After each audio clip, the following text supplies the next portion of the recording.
Sisi ninaye kama fundi wake kwa muda wa miaka kama 13 niko naye na nimeshirikiana naye vizuri kwa muda wote, na hata safari ya kwenda Njombe mimi ndio nilikuwa naye na amenifia akiwa mikononi mwangu. Kwa maana hiyo nikiwa fundi wake, na kazi tulikuwa bado hatujamaliza, lakini nina shukuru kwa kushirikiana naye mpaka kufika wakati huu. Desha gari mwenyewe mpaka kufika Njombe, na Makambako tulipumzika kama masaa mawili hivi, akasalimia ndugu jamaa, na baadaye tulifika Njombe vizuri. Tuliondoka tarehe 20 na tukafika pale tarehe 21, 22 mpaka tarehe 28 ndo kidogo mzee alianza kutetereka, sukari yake ilipanda ikafika 26. Ilipofika sukari 26, basi ilibidi tumpeleke hospitali wamshushe sukari. Basi walimshusha sukari, baadaye tukapiga simu akaongea na mama vizuri, baadaye tukarudi naye. Kurudi naye siku hiyo akashinda vizuri mpaka jioni. Lakini kufika jioni tena muda kama wa saa 7 hivi usiku, hali yake ikawa tena imeteteleka. Nikawapigia simu ndugu zake, nafikiri mume wa Velo, ndugu zake ni watoto zake.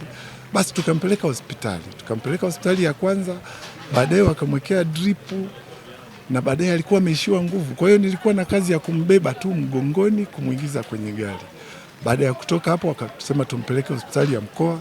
Baadaye nikampigia mheshimiwa mbunge simu, akaongea na madaktari. Basi baada ya kumpeleka pale walimuingiza ICU. Baada ya kumuingiza ICU kwa muda mfupi tu, hakupata hata matibabu, wakatoa taarifa kwamba ameshafariki.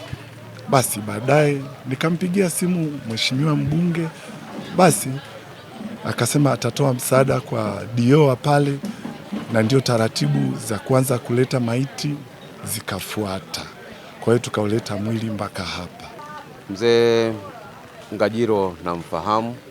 Kwanza ni baba mzazi wa mwenyekiti wangu wa jumuiya hiyo ya wazazi mkoa, Mheshimiwa Fadhili Ngajilo, ambaye pia ni mheshimiwa mbunge wa jimbo la Iringa mjini. Mzee namkumbuka kwa upendo na ukarimu wake. Ndiye aliyenipokea, na kwa kweli nilifikia kwenye moja ya nyumba zake za wageni, ndiko nilipomfahamu vizuri. Mcheshi, mkarimu sana, na mara nyingi tulipokuwa na mahitaji ya wageni, mahali pa kupumzika, huyo mzee alitusaidia bila tatizo lolote. Kwa hiyo kwa Chama cha Mapinduzi ni pigo, lakini pia hata kwa jamii ana mchango mkubwa sana katika kusaidia jamii. Naitwa Hassan Ibrahim Rafik, nipo ofisi ya mbunge jimbo la Iringa mjini kama katibu msaidizi idara ya jamii na mahusiano.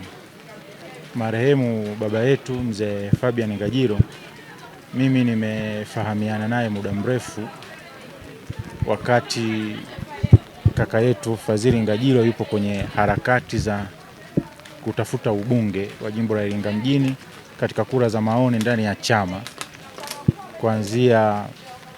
Kuanzia kipindi cha mwaka 2020 wakati tuko na kaka Fadhili ambapo kula hazikutosha. Wakati huo ndio tulifahamiana na baba, na mara kadhaa tulikuwa tunakuja hapa nyumbani baadhi ya vikao. Alikuwa ni mzee muungwana sana, mwenye hekima sana. Alikuwa anatushauri hata mkikosa msichoke kujaribu, kwa sababu mna nia ya kuwatumikia watu. Kwa hiyo ndio kipindi ambacho mimi nilipata bahati ya kufahamiana naye na kumjua kwamba ni mkarimu, mwenye busara, mcheshi, lakini pia ni mshauri mzuri sana kwa sisi vijana. Tazamia kuweza shughuli zote kufanyika katika uwanja huo, ambapo tutakuwa na wageni mbalimbali ambao wametukimbilia kwa ajili ya kuja kulia na mzee wetu mpendwa, mzee wetu Fabian Ngajilo. Tunatazamiwa kuwa na mwenyekiti wa wazazi taifa ambaye atakuwepo hapa. Tunategemea kuwepo na waziri Yusuf Masauni atakuwepo hapa. Tunatazamiwa kuwepo na msemaji mkuu wa serikali ndugu yetu Grayson Msigwa, pia atakuwepo hapa kama mwakilishi wa serikali. tunawakaribisha wananchi wote wa Iringa waje kwa ajili ya buriani ya mzee wetu kuja kumuaga.